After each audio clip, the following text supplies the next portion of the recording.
ଭାରତ ପାକ୍ ଉତ୍ତେଜନା ଭିତରେ ହେଉଛି ଗୁଳି ବର୍ଷା। ପାକିସ୍ତାନର ପୁଣି ଅସ୍ତ୍ରବିରତି ଉଲ୍ଲଂଘନ। ଜାମ୍ମୁ କାଶ୍ମୀର ଉରିରେ ଆରମ୍ଭ ହେଲା ଗୁଳି ବର୍ଷଣ। ପାକିସ୍ତାନ ପଟୁ ଗୁଳିମାଡ଼ ହେଉଥିବା ସୂଚନା। ଏହି ପରିପ୍ରେକ୍ଷୀରେ ପ୍ରଧାନମନ୍ତ୍ରୀ ନରେନ୍ଦ୍ର ମୋଦି ତିନି ସେନା ମୁଖ୍ୟଙ୍କ ସହ ଆଲୋଚନା କରିଛନ୍ତି। ସିଡିଏସ୍ ଏବଂ ତିନି ସେନା ମୁଖ୍ୟଙ୍କ ସହ ପ୍ରଧାନମନ୍ତ୍ରୀ ଆଲୋଚନା କରିଛନ୍ତି।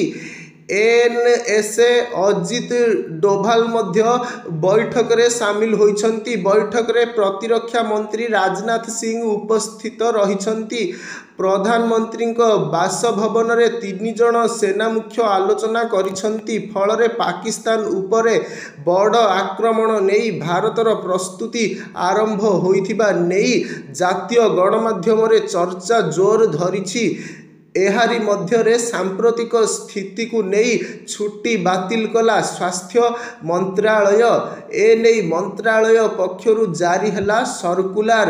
ମେଡିକାଲ ଗ୍ରାଉଣ୍ଡ ବ୍ୟତୀତ ସମସ୍ତ ଛୁଟି ମନା। ପରବର୍ତ୍ତୀ ନିର୍ଦ୍ଦେଶ ଯାଏଁ ଛୁଟି ମନା। ଛୁଟି ମଞ୍ଜୁର ହୋଇଥିଲେ ବାତିଲ ସହ କାର୍ଯ୍ୟରେ ଯୋଗ ଦେବାକୁ ନିର୍ଦ୍ଦେଶ ଜାରି କରାଯାଇଛି।